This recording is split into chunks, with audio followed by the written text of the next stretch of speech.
Now, the nice thing to do is to tell the potential customer or current customer thank you. And that's what I like to call step three. This is the thank you page. The thank you so much for trusting us for your payment or setting up the appointment. So we already set up step one and step two. If we wanted to clone this step, don't forget you can just select clone step and clone the step of the funnel. Other than that, we already had a two-step form, so we're just going to edit this to our step three. I'll go ahead and come over here to publishing. We'll call this our step three, and we'll make our path be step three. I'll select update, and now I've got it updated. I can also come over here and select step three and name this path step three. So my step three is fully named and labeled step three. Again, if you wanted to add a product, you could add products, but other than that, we're ready to go, but we need to edit our step three. So let's go ahead and hit edit on this page, and we want to make sure we have a big thank you.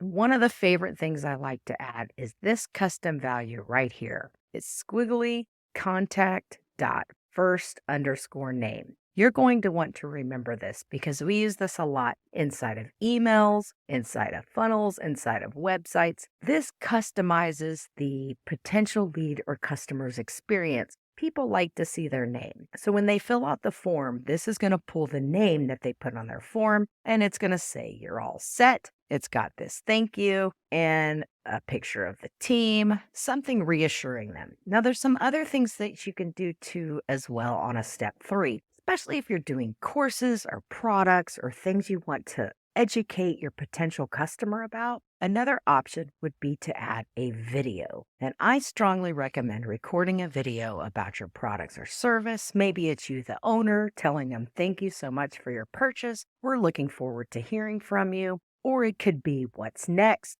kind of things to look out for, check your email. A video is a really great way to have a step three page that just tells them what's happening next, especially if they've made a purchase or booked an appointment. So now we've got our step three all set up and ready to go. I think it's time to test our funnel. I'm going to select save. Let's go back and let's go back to step one. I'm going to go ahead and preview the funnel. Let's go ahead and fill this out. We'll put in test. Let's put in a phone number. We want to put in our address. We'll just put in a random address. Tell us your emergency. Hurry. And we're going to say, help me now. When I click help me now, now we want to go ahead and book our appointment. We're okay with any staff that's available.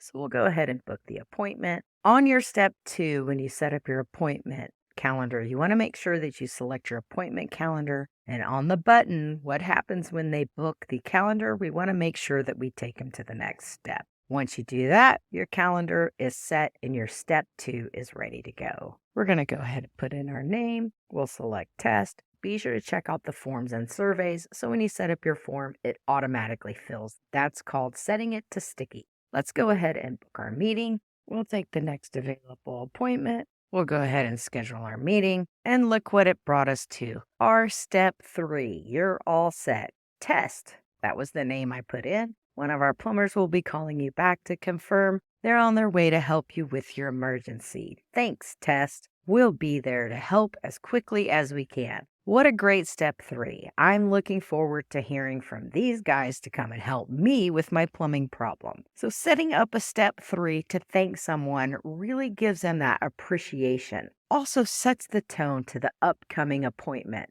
Whether it's an appointment or a purchase, adding that step three, it's really vital in setting up that tone and stage for what's happening next. I know who's coming to see me. I feel confident. I've been thanked, and I'm not second guessing my purchase, or I'm not second guessing booking my appointment with this business. And that's why adding a step three is so important. Making sure that you definitely add that thank you landing page. Now that we've filled out all three steps, we can take a look at how our funnel is performing by clicking on stats. When you click on stats, you're going to see that we had a 2-page views, went to step one, step two, and the final one going to step three. So we could have had one person get through step one and not get through step two. You can easily see where people drop off if they go to step two, but don't want to fill out the calendar. If you have more people filling out step one, but not making it to step two, you may want to check out your landing page to see what's making them not want to either purchase or want to book an appointment. This is great when it comes to analyzing your funnels. You want to see where the drop off is. How many opt ins did you get?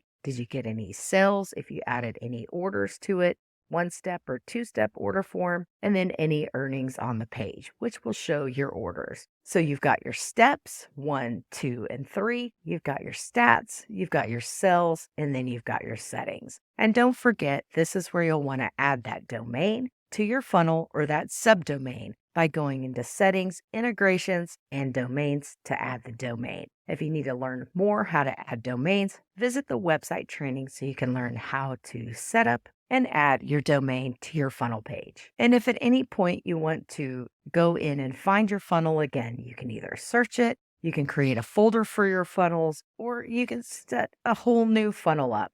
In this case, we've got our 3-step funnel right here.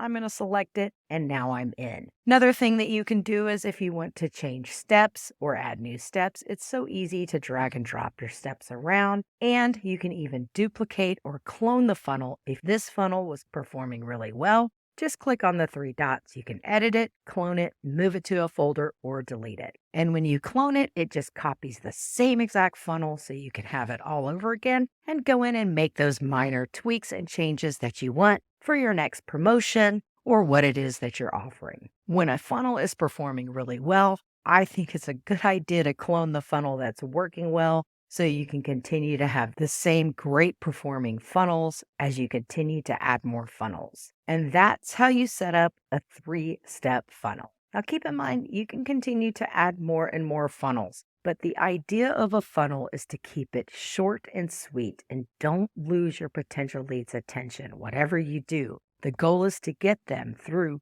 that quick funnel by either creating a step 1, 2, or 3, or even just a simple 2-step funnel where you have a form and a thank you page. And that's how easy it is to use funnels. Just remember, you can copy your website pages into funnels. You can clone your funnel pages into websites and websites into funnels. And you can easily analyze your funnels by looking at stats and going into the details of each funnel to see how they're performing. If you haven't watched the website training yet, be sure to go watch the website training so you can connect your domain and make sure that you have a subdomain set up or a domain set up for your funnel to be able to use that URL to share it across your advertising, your social platforms, and any other place that you're looking to add a funnel page with a 3-step or 2-step process. Oh,